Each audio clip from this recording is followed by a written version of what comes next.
sons to North Classical Academy, an excellent charter school in Miami, I can tell you those policies make a difference. They make a difference to a young man, Orlando Rivera, that had to put his dream on hold, and yet he was able to avail himself of a scholarship and make that dream a reality. And those are stories, Mr. President, of people not only that support you, that are going to continue to support you, and I stand ready to support you as well. Thank you, Gina. Thank you. Please. Mr. President, Lord Seguirre, founder of Reyes American Academic Enterprise, not only are we thankful for your leadership with the Hispanic community that you impacted in such an amazing way the last few years, but the Hispanic faith leadership also surrounds you and not only believes in you, but will deliver for you your re-election, because we understand that you are the beacon of hope for the Hispanic community. We will rebuild America with you, and we will make America great again. As you did for our community, we will be there at your side to do the same for you. That's very nice. Thank you very much. We're very proud of the Hispanic community. Steve, please. Mr. President, I'm Steve Cortez, and I am your cable news TV warrior. And my father immigrated to this country legally from Colombia, and I hope that he's looking down from heaven and very proud that I'm sitting at the table with the President of the United States. Regarding Hispanics, I think school choice is a critical issue. You've spoken a lot about it lately, that it's the civil rights issue of our time. I think that's particularly true for the Hispanic community. Too many Hispanic children today are trapped in substandard or failing government schools. We need to empower their families, empower those parents with educational choice so that they can go to schools that will serve them well, many of them Catholic and evangelical schools. I think this is a winning issue for the country, a winning issue for you politically as well with the Hispanic community. Thank you very much, Steve. Great job you're doing, too. Dan, yes. Well, Mr. President, thank you so much for this opportunity to dialogue with you on the priority issues for Latinos. Daniel Garza, president of the Libre Initiative, son of migrant farm workers who came from a small township called Garza Gonzalez, Nuevo León, Mexico. My parents came to America because they saw it as the promised land, and it was here where they achieved the American dream. We were very motivated when you set the tone early in your administration, when you lessened the tax burden on Latino individuals and businesses. It's so important for Latinos to prosper in America, to have a prosperous America. And it's important to have a prosperous America, to have a prosperous Latino community. We're interdependent.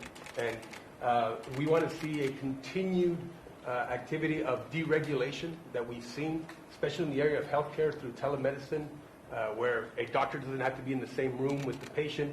We've seen that during the COVID era, and we want to continue that down the road. Also, Mr. President, I want to remind you of a phone call that we had not that long ago, about a month ago, on the state bailouts. Those debts that preceded the COVID era should not be considered. We have to consider our financial health, fiscal health in America, and make sure that we lessen the debt that we have that are passed on to the next generation. So I want to thank you for your commitment to that. And again, for, I think, setting a table where we were able to unleash an economic bonanza for the Latino community. Again, low unemployment, high labor participation rates, high wage increases, home ownership. Again, we benefited from that. Thank you. Thank you.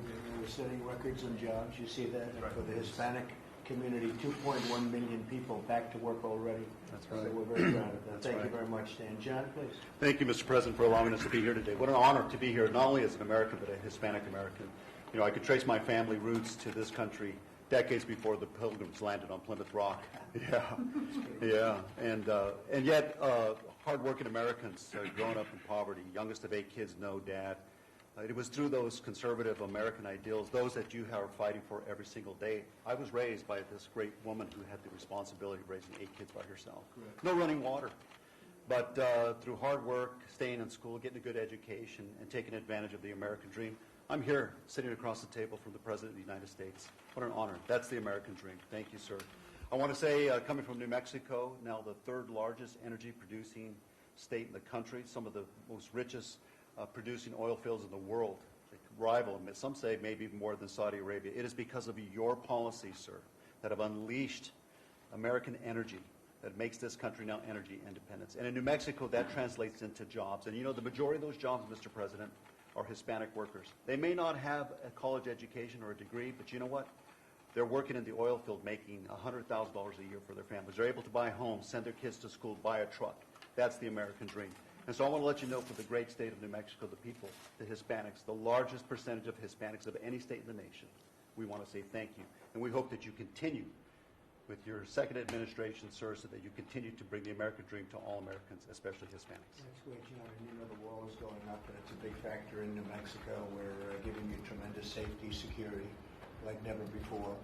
But the wall is going up. Yes, and sir. It's going up. A big chunk of it is going up in New Mexico, so you It know is. that, and I know they're very happy about it. And they appreciate national security and public Right. safety. That big, beautiful wall, but it has big gates for the people who want to enter our nation Absolutely. properly, legally. They're able to do it. Thank you, Mr. Thank you President. very much. Thank you. Appreciate it. Mr. President, thank you. Mario Rodriguez, Hispanic 100. First of all, as a son of a Korean Vietnam veteran, I want to thank you for what you've done for the veterans in this country. Thank you so much. I remember my dad and mom complaining that it took them so long to get an appointment with the VA, and now you have taken care of that for them, and for that we thank you. And I also thank you for the opportunity zones, what you're doing on that. I'm building single-family homes in Santa Ana, which is opportunity zone, and it's flourishing. And we're taking these areas that are downridden areas, and they're going in the next 5 years, you're going to see them flourish, and it's going to be incredible what you're doing in the opportunity zones in this country. And one thing I can't thank you enough for what you've tried to do for these DACA recipients. You put something on the table that was very fair. We run a mentorship program, and I spoke to one of my mentees, and she's a DACA recipient. And I put on the table what you had on your initiative, what you put forward. And I said, you tell me, and I don't want to forget about the politics, but you tell me if you think this is a fair start. And she said, absolutely. And what was really disappointing is that the Democrats are using these young adults as political pawns, and that's just totally unacceptable in this country. We had a deal on DACA, and the Democrats broke it. We had a deal, it was a done deal, and then they broke it, and now, as you know, we start the process all over again, but we're going to take care of DACA. They're not going to have anything to worry about. But we did have a deal on DACA, and the Democrats decided not to make the deal. So And it was a very, very fair deal, too. It was a great deal. It really was. Very disheartening. We'll take care of it. Thank you very much. Thank you very much. Thank you. Mr. President, good afternoon. Alfredo Ortiz, President and CEO of Job Creators Network, an organization that was started by Bernie Marcus, one of our greatest entrepreneur stories, started the Home Depot. An amazing patriot and entrepreneur. We're proud to have created an organization over the past 10 years that literally went from zero to over 500,000 small business owners in this country.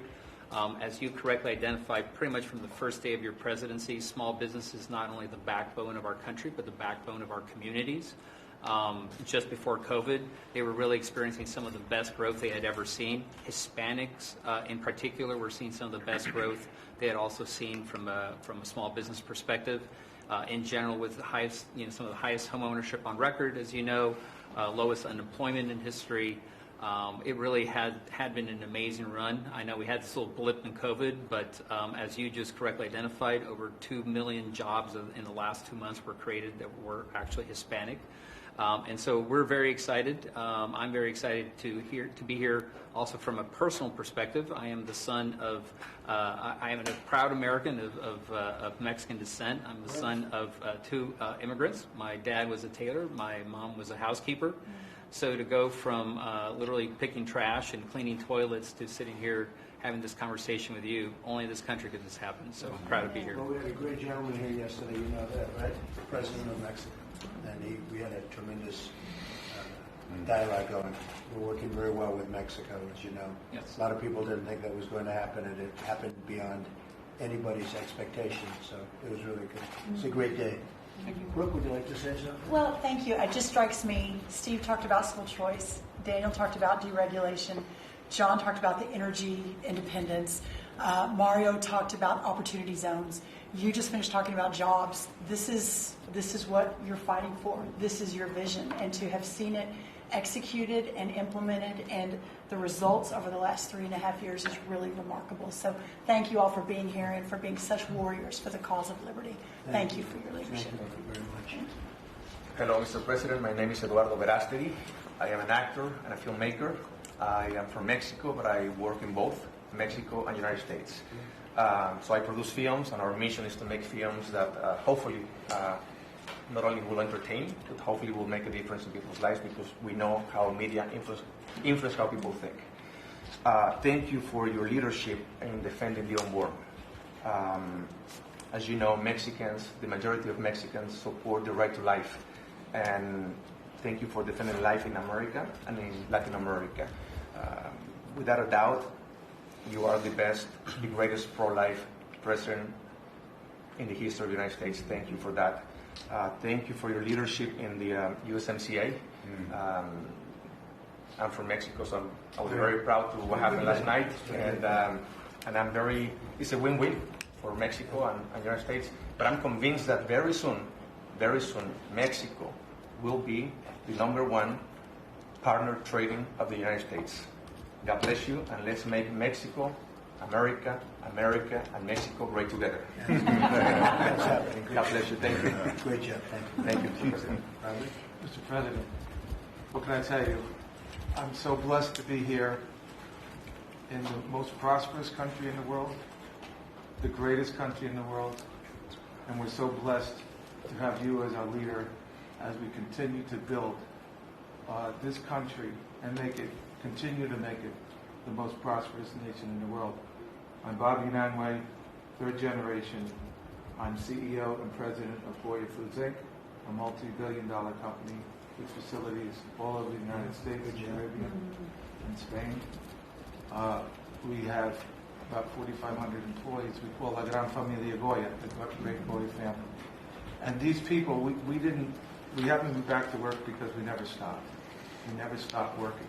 We doubled our efforts. And I asked the guys and gals, and I said, hey, this is tough. And they said, look, if we don't do it, nobody will. And they said, presente. They said, count on us. My grandfather left Spain at 18 years old on a steamship in 1904 with a lot of other European people who the economy over there was not the most prosperous in the world.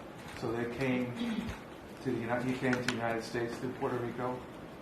In 1936, he was importing products from Spain. That was the Spanish Civil War. That dried up. He established Goya Foods on Duane Street in Manhattan. At that time, it was a butter and egg market. Now you have Boulé and all these great restaurants and all the marvelous things in New York. But anyway, we're all over the United States. And the United States, after Mexico, is the largest Hispanic country in the world. By 2050, we will be 1/3 of the population. Prosperity is what we need to faith in God, prosperity, to work hard and to build. You are an incredible builder. And that I tell our people, our family, look, we're just beginning. Because as the country grows, as the Hispanic community grows, we continue to grow. And that is the American dream. That's our success in the future. Thank you. Great job. Really great job. So we'll be speaking outside in a little while in the Rose Garden, and I look forward to seeing you out there, media, and thank you all very much. All right, President, what constitutes an open school?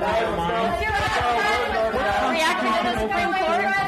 Do you have a reaction to the Supreme Court rulings today, Mr. President? Well, the rulings were basically starting all over again, sending everything back down to the lower courts, and you start all over again. And so from a certain point, I'm satisfied. From another point, I'm not satisfied, because frankly, this is a political witch hunt, the likes of which nobody's ever seen before. It's a pure witch hunt. It's a hoax, just like the Mueller investigation was a hoax that I won, and this is another hoax. This is purely political. I win at the federal level, and we won very decisively, and so they send it into New York. And you know what's going on in New York. Everyone's leaving. It's turned out to be a hellhole, and they better do something about it, because people are leaving New York. But this is a political witch hunt. It just continues. It's been from before I got here, when Obama and Biden and everybody else was spying on my campaign illegally. They were illegally spying on my campaign. And it's a very grave crime. It's the biggest political crime in the history of our country. And I want to thank the Hispanic Americans for being with me. You're great people. Thank you very much. Caitlin, what about Justice Kavanaugh? Let's go. Let's go. Any comment? Let's go. Keep going. Let's go. Come on, Caitlin, we're done. Let's go. Let's go, Caitlin. Mr. President. Let's go.